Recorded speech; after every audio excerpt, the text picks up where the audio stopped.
Hello, I'm Dr. Greg Parsons, and this presentation is about the dissertation process, and I'll be looking at it from several different perspectives to try to give students a better understanding about the nature of it, what's trying to be accomplished, and then of course the process that you've got to go through, plus how you get started. Now I found that the most useful way to think of the dissertation process is as an academic Ironman. Those of you who are not familiar with an Ironman is a three-part race. The first part is swimming, the second phase is biking, and the third phase is running. Okay, but as the name implies, Ironman, and not to be gender specific, Iron person requires a lot of dedication and a lot of effort. And only those who are well qualified and well trained and very dedicated to the process will achieve the end results. And so in the same way, the dissertation process is an academic Ironman because it will require different skills to be applied during different phases, and dedication and effort and sacrifice is going to be necessary to complete it. So let's look at the three different phases, because these, again, the analogy to the Ironman allow us to kind of talk specifically about then what is involved in the dissertation. The first stage of the Ironman is the swimming stage, and it's not just going and swimming a lap in the pool. The swimming stage of the Ironman is nearly 2.5 miles in open water, where the swimmers go from the beach usually and then swim out to a buoy. If it's being held in an ocean or a lake, they swim out to a buoy and then turn around, and after they've rounded the buoy, swim back to shore again.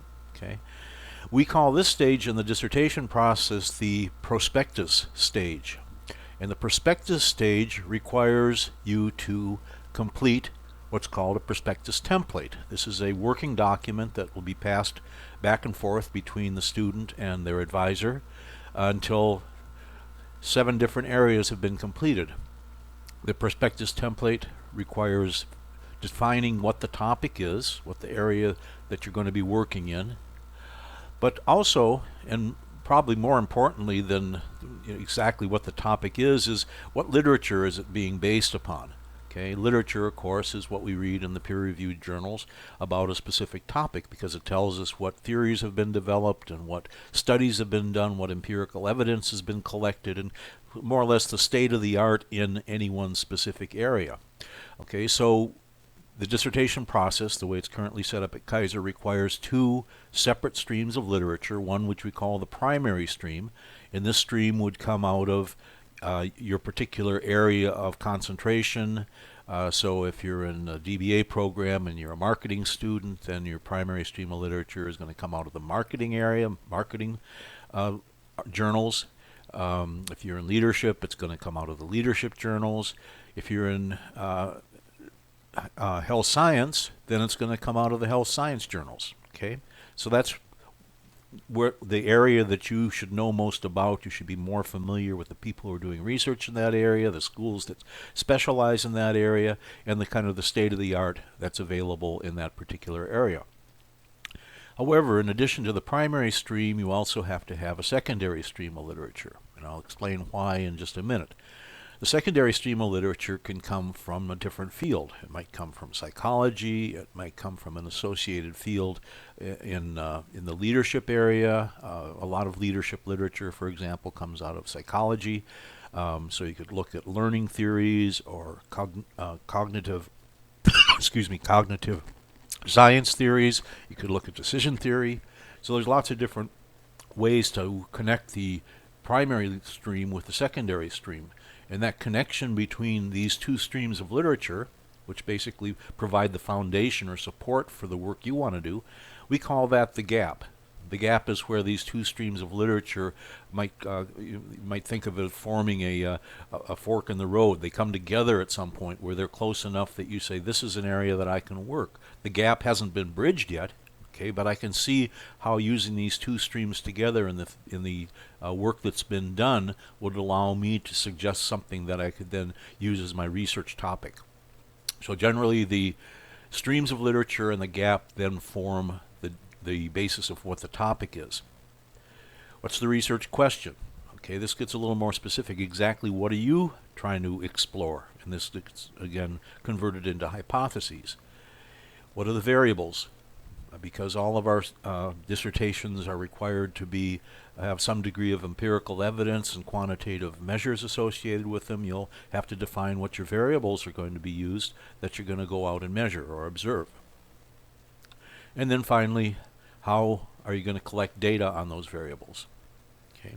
Where is it going to come from? Are you going to use a survey? Are you going to use an observation? Are you going to set up some sort of an experiment? Okay. Are you going to use secondary data? Secondary data is things that might already exist. I have a student who's working with data that's coming out of the World Bank and the International Monetary Fund databases. Okay, so it doesn't always have to be a survey. You don't have to be doing interviews with people necessarily. There's lots of sources of data, but part of your prospectus template, your advisor will want to know that you have an idea about where the data is going to come from. Otherwise, everything else is going to not make any sense because you won't be able to validate whatever your hypotheses are. Okay, so the prospectus template is the very first stage, and the reason we use it is so that your advisor knows that you're working in an area that has some chance of success, that you might actually be able to complete it. Once the prospectus template has been approved, generally it gets approved by a meeting of the faculty. You look it over and say, yes, this looks pretty good. I think you can move on. Well, then we enter the second phase of the Ironman, the academic Ironman. If we were doing an actual Ironman, we'd be doing a biking. So we get out of the water, we take off our swimsuit, we put on our biking clothes, put on our shoes and our helmet, jump on our bike, and now we bike 112 miles. This stage conforms to the first 3 chapters, called the proposal stage. Proposal stage requires you to write the introduction to your dissertation, to write the literature review of your dissertation, to write the methodology chapter of your dissertation, okay, and then to defend this in front of faculty, administration, and other students through an online oral defense using PowerPoint. Okay. So we take the prospectus from stage 1 and we convert it from what we've got there, which should have all the information that's necessary for the first 3 chapters, but it's in more detail, okay, because you've been working on that, and now you write it up as the first 3 chapters. And this, for the most part, will be precisely what goes into the dissertation, especially your methodology section, because your methodology and your hypotheses are established before you go out and start collecting data. That's the whole process of the scientific method. You say, this is the question that I want to answer, and then you go out and collect data and see what the answer to that particular question is. You don't go collect the data and then formulate the questions that data would answer. Okay. So the methodology section is going to be looked at pretty closely, and that will again be used almost exactly when you go to the final dissertation. All right. So you finished your defense. Faculty agrees that your proposal looks good, and now you want to go out and start collecting data. Well, this is stage 3, running 26.2 miles, running an actual marathon length race on the heels of swimming, biking, and now heading towards the final finish line. And the final finish line in the academic Ironman is the dissertation itself, the whole thing, all 5 chapters, plus the institutional review board to get approval to do your data collection, and then the defense of the entire dissertation. So again, you've got the first 3 chapters that you finished in the proposal. There may be minor changes, but not very much. Now you've got your findings. That would be chapter 4, where you've done the statistical analysis of the data. And then your conclusions, which is an interpretation of the statistical findings into, so what does it actually mean? What did we find out about the question and the topic, and based upon where the existing literature is, how do my findings advance the field forward? How do we know more about the field now than we did before I started? And then, of course, when you're all finished, you'll do another defense with a PowerPoint presentation defending the entire dissertation. Okay. So that's the comparison. That's the way that it all works. Now, this has been kind of a real quick run through, but it's also supported by the schematic that kind of shows the steps that we go through. Okay, and I have other videos related to this that explain everything in a little more detail, but this is an overview of several different perspectives. So as I mentioned earlier, the dissertation at Kaiser University requires you work with two streams of literature, one from your area of concentration and a second from an associated area that you think can be brought close. I have one student who's working on in the leadership area who's working with transformational leadership, and her second stream of literature is organizational change. Okay, how transformational leadership might affect organizational change, be more effective at causing changes. She's going to bring the streams together, showing how organizational change and leadership style have an effect on each other. She's actually going to be working within the Veterans Administration, collecting data at the hospitals, and the bridge is that she's going to see if a change in leadership style is going to change the organization in terms of its effectiveness. To get to this point is the prospectus stage. She's already reached that point. Then a committee will be assigned. Generally, there will be 2 or 3 more people added in addition to your advisor, who usually becomes the chair of the committee. Not always, but it's been done that way in the past. So now you have 3 or 4 people working with you to move to the next stage, which is, remember, the proposal stage. In the proposal stage, you start to work on developing how you're going to actually test this bridge that you're proposing with a research question and hypotheses that can then be tested with empirical data.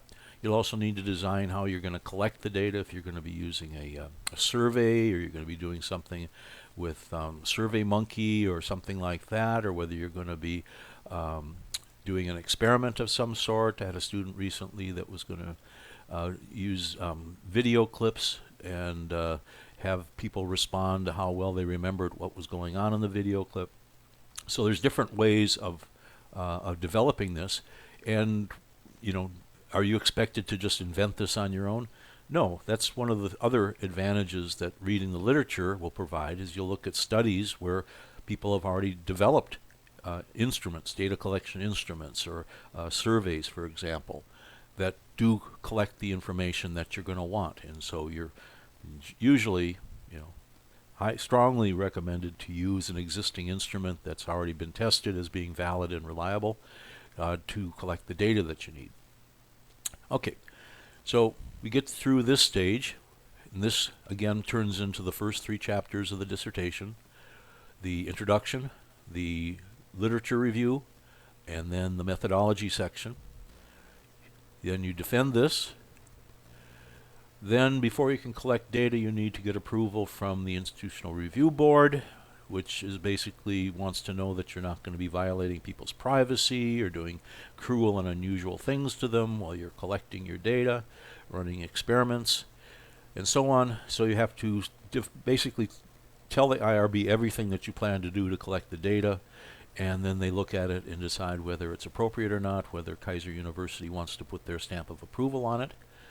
And once you get approval, then you move on to actually collecting the data, analyzing the data, reporting the findings, and then finally the conclusions and results. So this will give you your Chapter 4, report the findings, and Chapter 5, summarize the results and conclusions. The dissertation stage, and the final defense. Okay, so this is the process that you go through. Now, this is all kind of summarized in the Dissertation Handbook.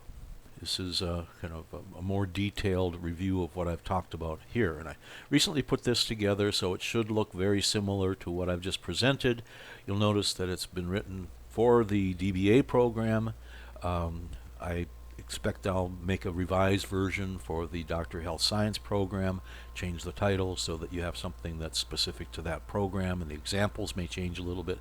But the general process between the 2 programs is supposedly uh, very similar or exactly similar. You know, the requirements are the same, the process is the same. It's just that the data that you're going to be using, the literature you're going to be going into is going to be different depending on your program. All right, so take a look inside. Opening the page, you have a table of contents. The beginning is the overview of the dissertation, the process, the style of writing that's expected, what the model is, why you're doing a dissertation, okay? And then it talks a little bit about the committee that you're going to be assigned after you finish your prospectus. But the most important part, of course, is Chapter 3, Section 3, where it talks about how the sequence of activities go on. And down here under 3.4, page 13, you see that I define the process in terms of the different stages: the prospectus stage, coming up with your topic; the proposal stage, the first 3 chapters; and then finally the dissertation stage, all 5 chapters. And then the specific requirements within each one of these areas, what happens at each point. Section 4 provides some resources, checklists of what the deliverables are, the things that you have to turn in, the documents at which particular point in time. And then it has what's called the prospectus template, which I talked about a little bit earlier, and I'll go into more detail now. The prospectus template, again, is the working document for the first phase, the first stage of the dissertation process. And the requirements, the things that you have to fill out on that template, are the things that you're going to need for the ultimate completion of your dissertation. Okay, not that you won't get more specific as you go through the process, but we want to know early on that you're doing something that is actually going to work. There are a lot of things that students propose as what they think their dissertation is going to be on, or a topic that, you know, are not going to work. They're not going to have the necessary pieces. A dissertation is not a report on something. It's not an expose. It's not, even though those things might be interesting, you know, saying you want to do a dissertation on the Affordable Care Act. That's not a dissertation. Writing about something without proposing any new information or adding to the literature would simply be reporting on what other people had already written, plus your own opinions about things. And that's just not allowable. That's not what a dissertation is supposed to do. So all this information is going to be available in the handbook. Okay. And again, you should have that as a resource as you start thinking about the dissertation process. Now, the very first stage, again, I'll go back to this, the very first stage of the Ironman is the swimming process. The very first stage of the dissertation process is the prospectus. And the prospectus template, which is a document that you will use, is the way that we kind of develop the ideas about what the dissertation is going to happen. This will be passed back and forth between you and your advisor as you work on it. You'll suggest certain ideas, and they may agree with your ideas, or they may say, you know, you don't have enough literature, or the way that you're looking at the literature isn't really consistent with the majority viewpoint on the literature. So everything is going to be supported by the theory and literature that's already been written, because you're going to be working on top of what other people have already done. Not repeating them or not replicating them, but taking what they've done so far and then pushing it the next quarter of an inch, so that the literature with your dissertation is actually more advanced than it was before. Okay, there's got to be a specific way to do this, and the prospectus kind of lays it all out. So one of the things we need to know right in the way is sort of what's the topic going to be. But you can't develop the topic without knowing the literature. So really, the literature is going to drive you to the topic. Some examples of topics that we've seen come through in the leadership area. It might be an investigation into responsible leadership theories' effect in the for-profit education sector, in international business. I've got a student who's working on the investigation of foreign direct investment theories, predicted and actual effects on technology in emerging economies. For marketing, might have an investigation of branding theories, effectiveness in changing public perceptions in the public sector. Okay, so this basically gives a general idea about the area that you're working. So the reader of the template, the reader of the prospectus, has a general knowledge going into it. Okay, this is what they're looking at. But these are not really research questions. They're just an introduction to the area that you're going to work in. So the topic's got to have a connection to existing and accepted theory in your area of concentration. It needs to have an established body of literature for you to work from. Okay, so it's not something you've invented. I've had many students come up with ideas that they thought would be interesting, for example, social media or cyber security.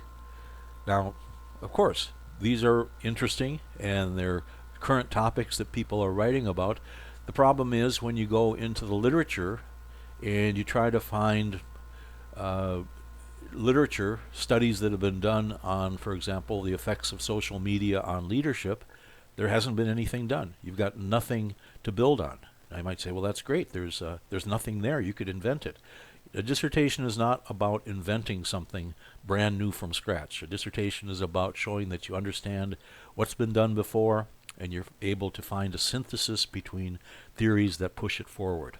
Okay. So again, many times I get prospective topics that just don't fit the requirements.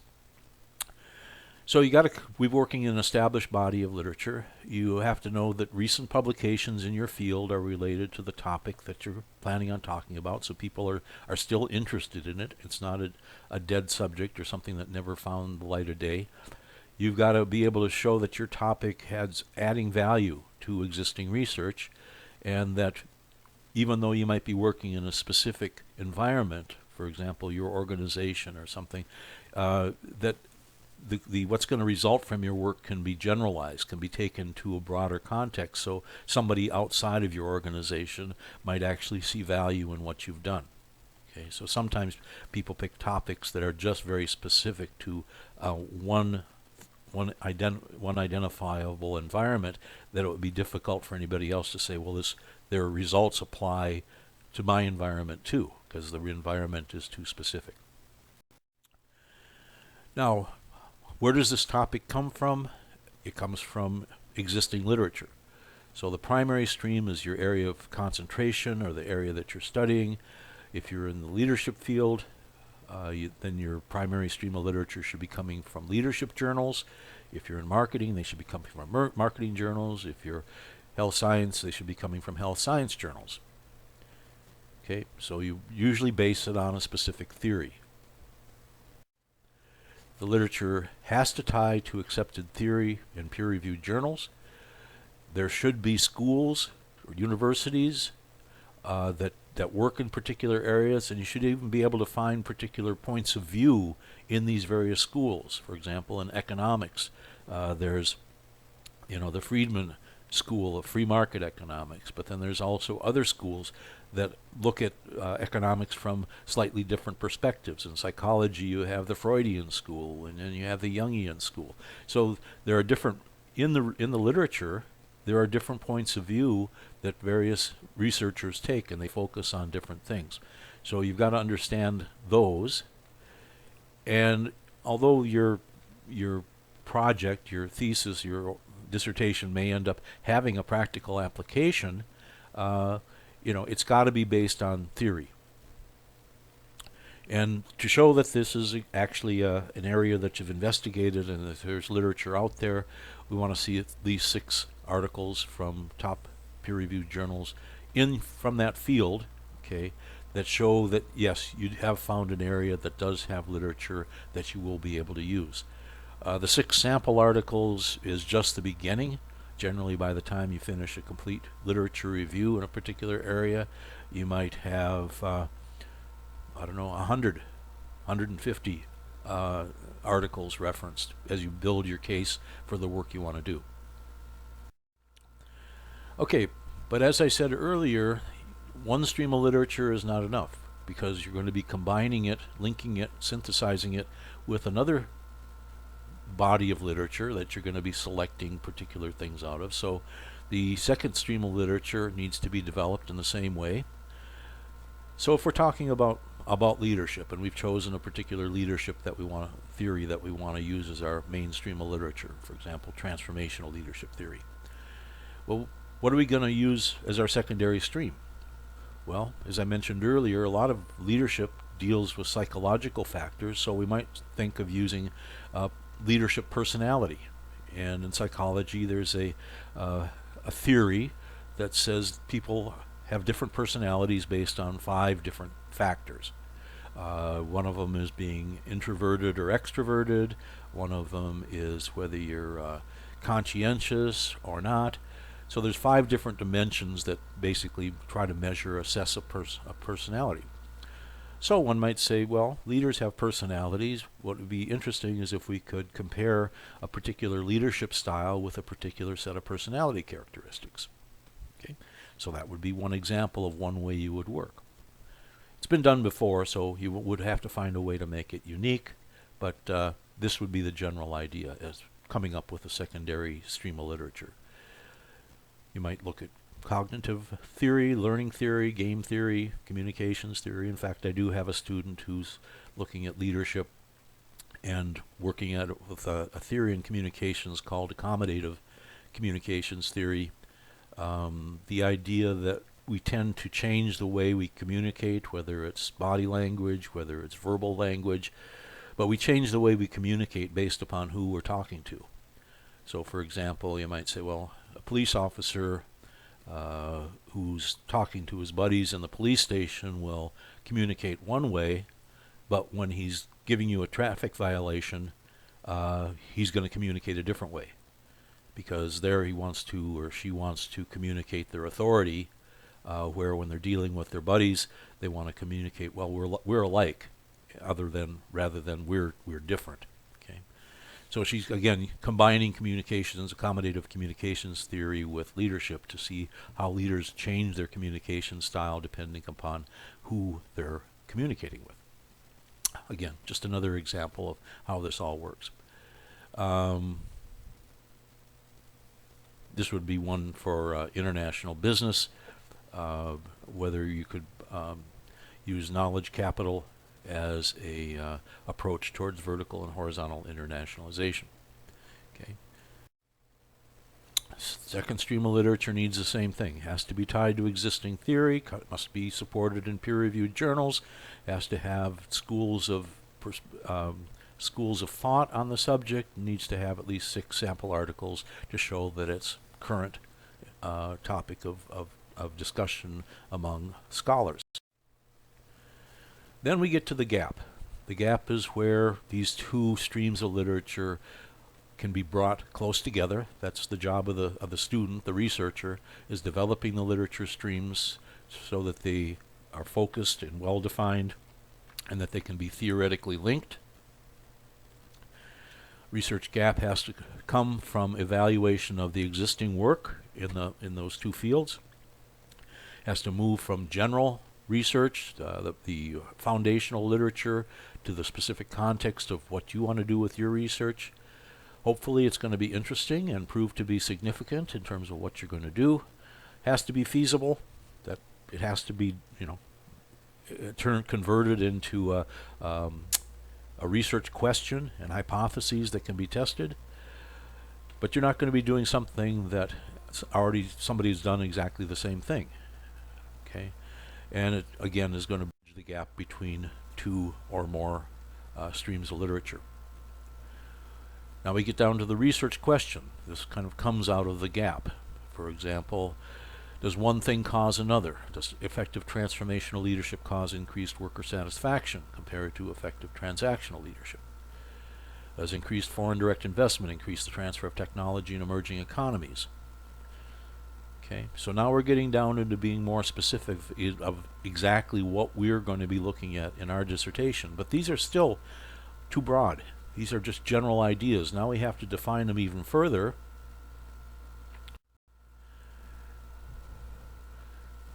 Into the variables and the hypotheses and the variables that are going to be used to be able to set up a test. So we can go out and measure the data and then run the analysis. So the research question has to include the theories, so we know what it's based on, has to set up the context for the further development of the hypotheses. The research question will be explaining what your dissertation is actually trying to do, and will utilize some measure of comparison. Generally, we can compare one thing to another. That's called cross-sectional, one department to another, one hospital to another, one country to another. Or longitudinal, where we are comparing one point in time with another. So we're looking at one organization or one leader and we see how things change in a year or 2 years. Now, going to the next level, getting more specific and more detailed. What exactly are you going to measure? Because we really can't do an analysis if we can't decide what we're going to measure. Usually, you'll be measuring something called an independent variable and another thing called a dependent variable. Dependent variables are hopefully, according to the way you set up your study, the dependent variable will change its values depending on what the independent value is doing. Okay. So, for example, IQ is a variable that's used to measure intelligence. Profit is a variable that's used to measure business performance. Exports, total exports, a variable used to measure a country's trade volume. Consumer preference is a variable used to measure products' desirability. Okay, what's the difference between IQ and intelligence? Well, intelligence has many different definitions, okay, but you need to figure out a way that you're going to measure it. So the IQ measurement is something that comes up with a specific number, okay. Whether you agree with the way it's tested or the way it's evaluated, the instruments that's used, is another issue that you would have to address. But IQ is an accepted measure of one measure of intelligence.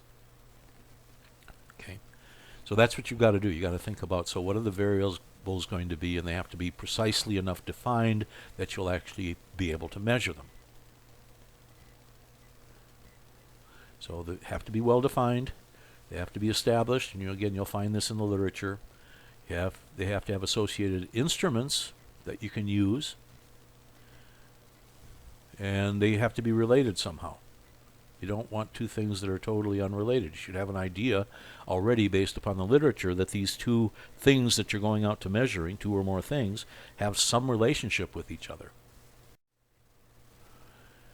And then, how are you going to prove or disprove your research question? This requires the collection of empirical data and the analysis of this. What type of data will be necessary? How is the data going to be collected? How is the data going to be analyzed? And all these things are necessary because to go to the IRB and get approval to move forward, you're going to have to tell them what you're going to do. And you're going to have to stick with that process in your data collection, or your whole thing is going to be rejected. You've got to follow the IRB policies and processes. You've got to use suitable data collection methods, which will result in adequate sample sizes and accurate measurement, and then the analytical techniques once the data is collected. And again, we're going to want to see all this in the very first stage of the dissertation process. You say, well, why? Why would you want to see all this? I'll figure this out as I go. And the response is, no, you won't figure it out as you're going to go, because you may start going down a particular path and then find that there's no data for what you're planning on doing. There's no way to access the data. There's no instrument available to measure the data. What you've got is so vaguely defined in the literature that there's going to be no way to do an empirical study. So, we want to see that you've actually thought through all these different pieces, because all these pieces are going to be necessary to be able to complete the dissertation. And finally, sometimes it turns out that your idea for gathering data, the institution or the organization that you plan to use, or the approach you plan to use, gets shot down by the IRB. That's happened before. They don't want to do it that way. The organization decides they're not going to give you the data, or they're not going to give you all the data that you planned to use. So you should be thinking sort of like, well, what's going to happen? How am I going to do I do something different? I don't want to throw everything I've done away, but I may have to consider another way of gathering the data that's going to be necessary to test my hypotheses. So this presentation's covered 3 different areas. The first is the overall dissertation process and its analogy to an Ironman event. And just like the Ironman A dissertation is a significant achievement, and it's going to take significant effort. One of the first things students usually ask when they get involved in the process is, well, so how long does it take? It will take as long as it takes for you to get across the finish line and do your final defense. Just like an Ironman, you can be on the course of shorter time or a longer time. The fastest Ironman that I've read about was 7 hours and 45 minutes from start to finish. The longest Ironman that was recorded was over 26 hours, which is nearly 4 times longer than the fastest. But of course, there are people who never finished the race. There are students who never finished their dissertation. And they shut down the Ironman after 24 hours now because they don't want to leave people out there on the course when all the race organizers want to go home. So we want you to finish. We want you to finish as quickly as it takes, but also each one of these stages is a significant effort on its own. You got to go through the stages. You got to pass the milestones. You got to go through the whole thing, and it takes a while. It takes a while to do this, and you'll find there are times when you're frustrated. You'll find times when you want to give up. You'll think it's not worth it, probably more than once. And that's why not everybody has a doctorate. If you look at the dissertation process as I've presented here as a project meaning you develop a plan, then you decide what materials are going to be necessary, make sure you've got the resources, then break it up into phases. So if you look at the dissertation process as a project, it's got 3 major phases, and each phase has deliverables that are associated with it. The first phase has the prospectus template.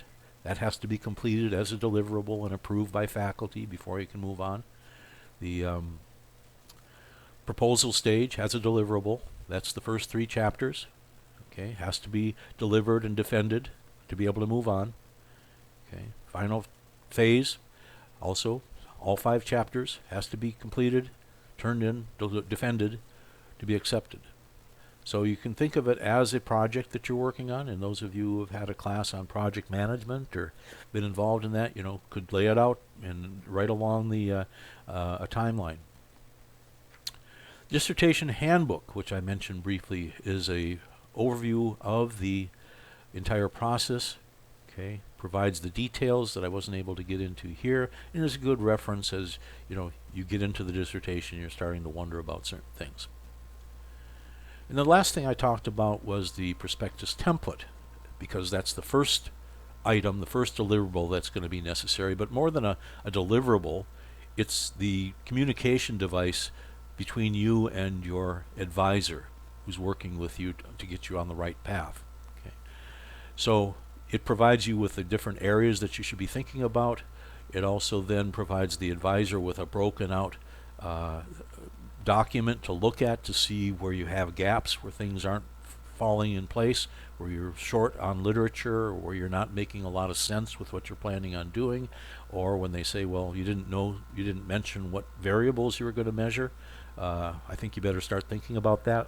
So it's a good communication device. It's very precise about what's necessary, and it works well as a way of thinking about it, but also as a way of developing all these areas in more detail and more sophistication. And all those areas will be necessary to complete the dissertation. So that's what this presentation's been about. Hopefully it will raise some questions, but also be a useful guide as you're getting closer to your dissertation classes. Any questions? Well, you know how to get in touch with me. gparsons@kaiseruniversity.com, and I'll try to get back to you. All right. Enjoy. Good luck. Bye.